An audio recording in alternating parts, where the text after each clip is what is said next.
Hello, my fellow Ripplers. This is Chris Miles, your cash flow expert and anti-financial advisor. Welcome to our show that's for you and about you.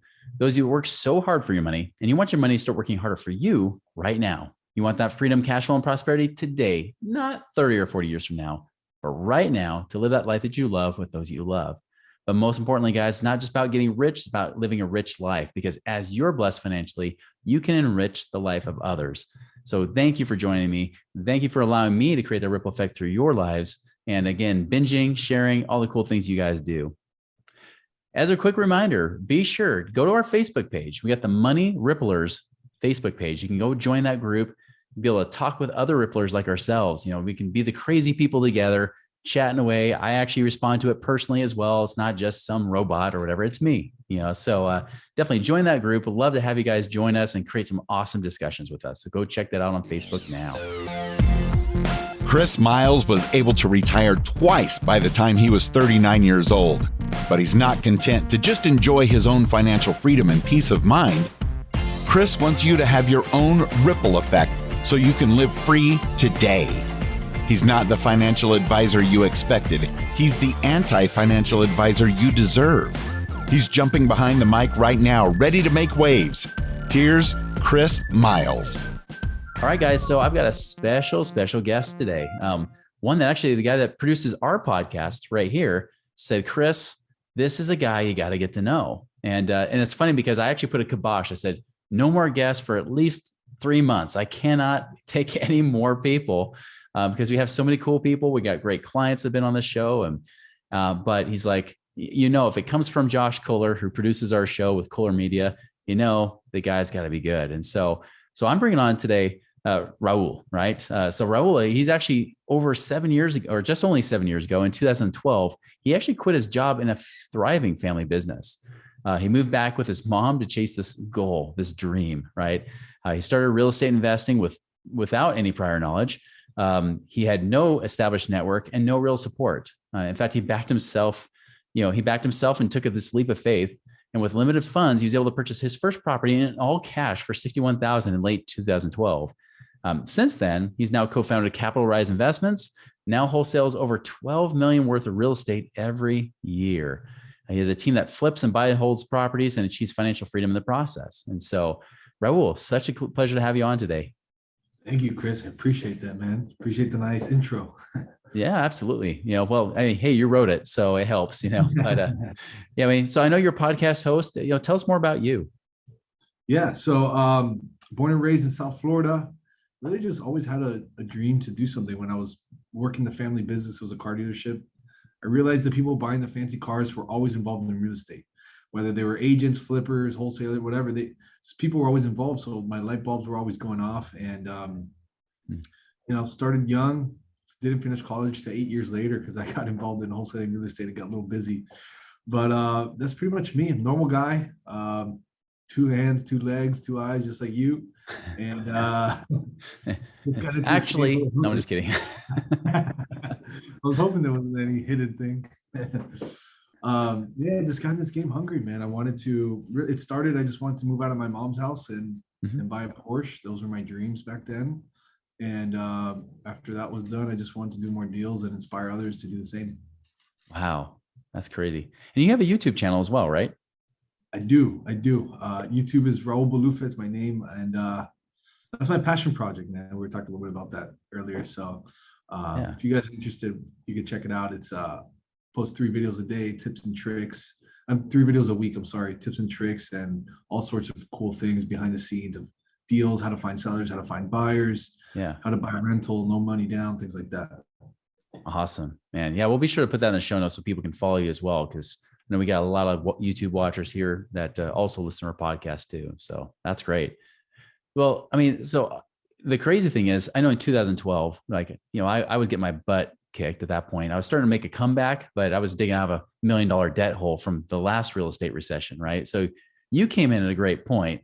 You came in at the low, but still, you were young, right? You were pretty dang young. You didn't really have a lot of cash, I would imagine, but still you're able to get this property. And I know this is the big question on a lot of my listeners' minds that they ask all the time. If it's not asking, how do I get started, real estate investing or started investing in general, they're asking like, well, how do I get started investing, especially if I don't have a ton of money? So what would you say to them now that you've been on the other side of this and experienced it yourself? Yeah, that's a great question, man. I mean, there's a bunch of different ways, and I'm only going to talk about the legal ways on the show. No, just kidding. That's a good thing. So honestly, I was working at the family business and just stacking money. So I bought that first property with 61,000, but I had saved up about 40,000 of that money, and I borrowed the rest. It was like a hard money loan. I borrowed the rest at 15% interest. So Wow. um, Was that somebody you knew or a family member yeah. or a friend or? It was someone I knew, distant member, called my mother, and Yeah. she's been the most expensive hard money lender I've had to date. I paid her off as soon as I could, right? But She's like, I brought you in this world, and I'm going to take that money right out of your account, right? Yeah. But it helped, you know. So for you listening, if you're working a job now, I mean, just stack cash, and if you find a good deal, like that difference, maybe you only have 10,000, maybe you have 5,000, maybe you have 30, 50, whatever. But if you need a difference, there's people out there that'll lend it to you for, you know, an interest rate or some kind of negotiation, a deal. So that was like the first way to get started. And if you really have 0, 0, 0, that's okay. I would just go out there and find a deal and you know, go to Meetup and kind of just learn how to find that first deal. Be almost like a headhunter, right? Yeah, exactly. Just use that sweat equity. Just go out there, knock on a door, do that stuff that people don't like to do if you really got zero cash, which is fine. Yeah. Well, and that's and so for somebody like that, I mean, you say go to a meetup, right? I mean, and I know there's a lot of RIAs and things like that, or different meetups that are out there. I mean, for you, like what helped you as you were getting started? Like specifically, what actually helped you? Yeah. Well, when I was getting started, what helped me was a podcast, Sean Terry's podcast. So that was what helped me, like, really, it clicked when I started listening to his voice screaming at the microphone, talking about 5K formula, things like that. That helped me get started. But what helped me get my first deal was there was a local wholesaler in South Florida that I was connected through a friend or a family member. And he's the one who taught me. He asked me, he's like, hey, I'll only teach you, but it's $5,000 to learn. And I'm like, crap, I literally don't have any money. I just bought this investment property. I have hundreds of dollars, right? Not thousands. Yeah. And so again, I was kind of on the hunt, and I negotiated with him and was able to get in his world and do a one-on-one thing with him. And after 3 months of one-on-one training with him is how I got my first deal. So that's what really, really took me over the edge, was like that one-on-one attention for a couple months. So you kind of created that, what I call like that wormhole, right?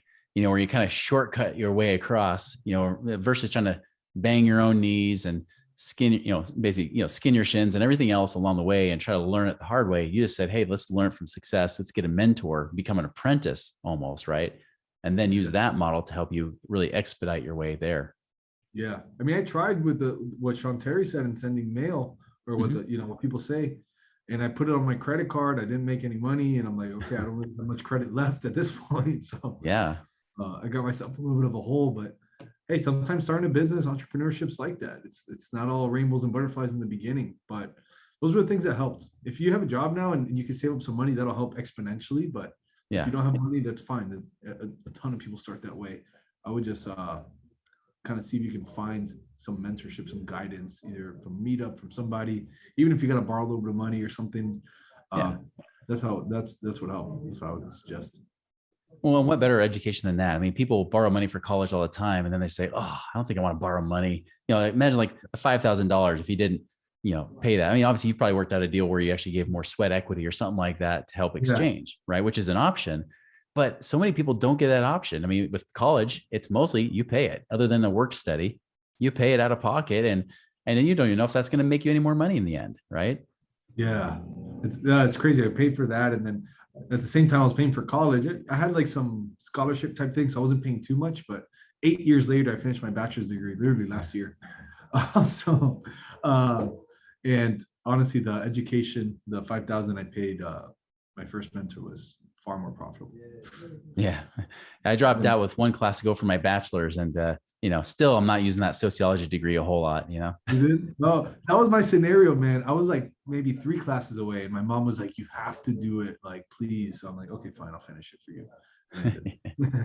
Yeah, I had family that begged too, and I just told me, listen, I've been on the entrepreneur side now. I can guarantee I'm making more money than any person with a bachelor's. Yeah, I don't even know where I have my bachelor's thing. It's long gone. I think my mom took it actually. She put it up on the wall. She's like, "This is my hard work." There it is, right? So I want to go back to like an earlier thing you did too. Like you borrowed money to be able to get into that first deal that you did. Yeah. I know like it's not too uncommon where I've seen people pitch people and say, "Hey, here's a real estate deal I want to get into." But then I've noticed that there's some flaws in it to where if I were the investor, I'd be nervous to put my money with them. What are some warnings or what are some things you say, here's a checklist to make sure before you go asking for money or before you go for this deal, here's what you need to make sure works, or here's make sure which boxes are checked. What do you look for? In like a specific, yeah, so I'll give you like the most practical answer I could think of. So Yeah. we do this in our business all day for our fix and flips and things like that. Mm-hmm. So we always get a, number one, we get it under contract. Yeah. So we always try to get the deal controlled by us. Number two is we get pictures and videos, or walk through, but pictures and videos, because people want to see things, right? If you're going to present it, they want to see it. Number three, we get a full inspection report, $300, $400, whatever it costs, inspection report. Then we also get a broker price opinion or agent opinion. So you know what the market value is, right? In writing, in an email, or in a Google document or something. I want to show it to the next person and say, hey, look, we got it for 50. The agent said it's worth 120. Here are the pictures and here are the videos. And here's an inspection report showing that there's no structural, no foundation. So with those things they're part of our checklist to be able to buy the right properties and show it to investors to get money borrowed without much question and without much work on the back end. That's smart because I mean, I know I come more from the passive place, right? And if you say like, hey, here's a comps coming at 120, we need 50. And then if I do the math, I'm like, oh, okay, that's LTV about 42%. Cool. Like that's pretty good. As long as it's below, like, in my opinion, like 65%, give or take, I'm usually feel pretty safe in that deal, right? Yeah. Depending on like, obviously with, ARV and all that kind of stuff as well. But yeah, I mean, like that makes sense. And then how do you determine like what interest rate to pay? You don't. No, I'm just kidding. So unfortunately, when you don't have the money, it's there. Whoever has the money makes the rules.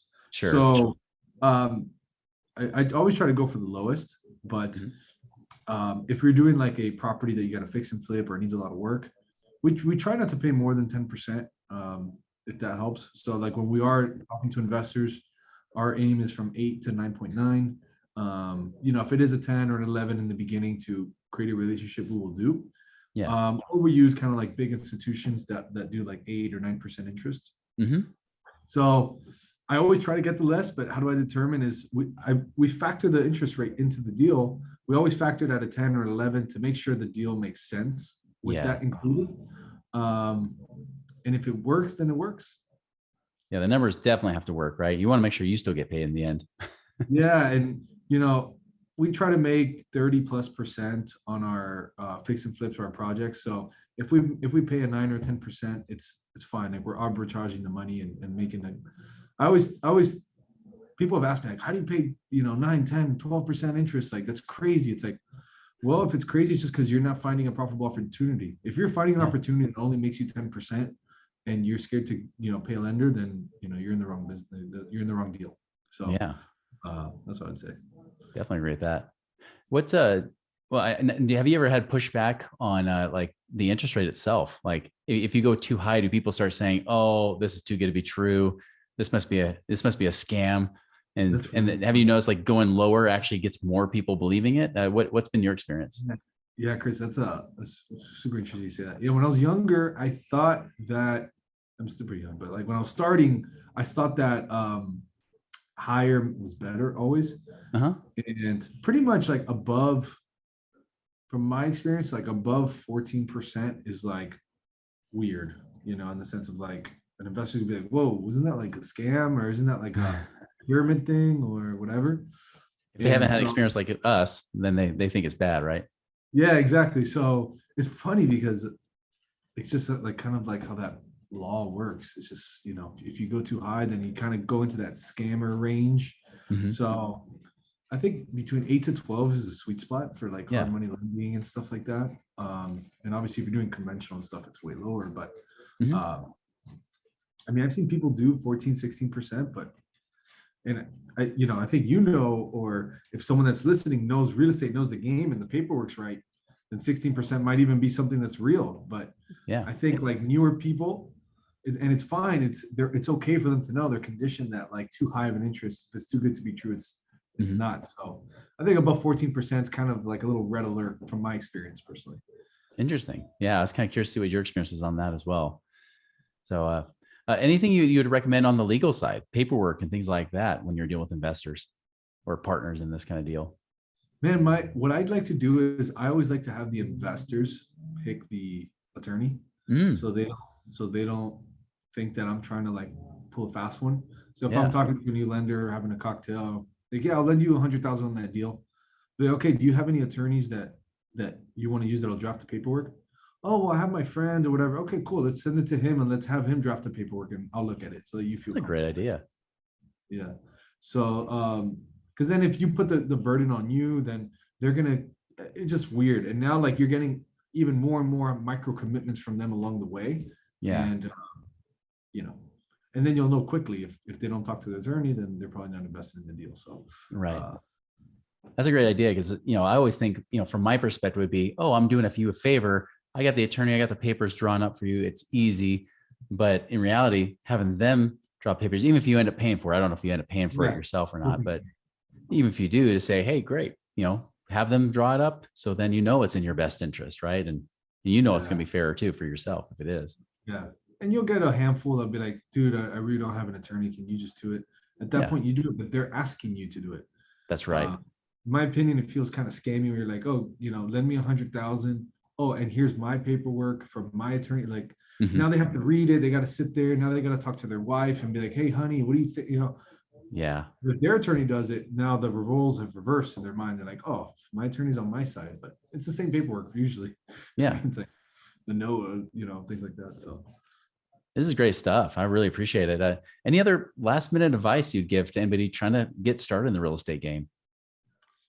Man, I had a conversation earlier about starting now or buying now or loaning money now or just being in the real estate game now, 2022 February, and that the market's very interesting and high.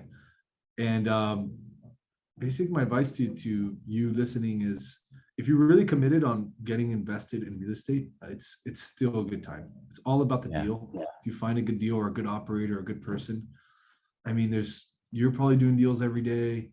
Our team's doing deals every day, and there's probably hundreds, if not thousands, of investors, active, passive, doing deals every single day that are making them far more money than the markets. And it's really just all about being committed. So if you really want to do it and you want to do more deals, just commit to it, and it's still a good time. I hope that that aspires a little bit, but it's still a good time to buy real estate or be involved. Completely agree. Well, Raul, I appreciate your time. This has been great stuff. Really, really educational, even for me. Like, there's some cool ideas I got from you too. So really appreciate your time on this. Awesome, Chris. No, thank you for having me on. You bet. So everybody, we invite you, go follow Raul on YouTube. We'll put that in the show notes as well. Go subscribe to his channel, check it out. Lots of great content he's putting out there. If you like this, hey, follow him and get some more too, especially if you're looking to go into the wholesale game or you're looking to become more of an active investor and really get that start. So go check that out. So everybody, again, you can listen to this stuff all day long, but if you actually don't do something with this information, it's useless. And so our invitation is always, use your brain, be wise. We're not giving you advice, but definitely it's useless unless you take action. So go make it a wonderful and prosperous week, and we'll see you later. Yes. Visit us online at moneyripples.com for more resources to help you fix money leaks and get your money working harder for you now.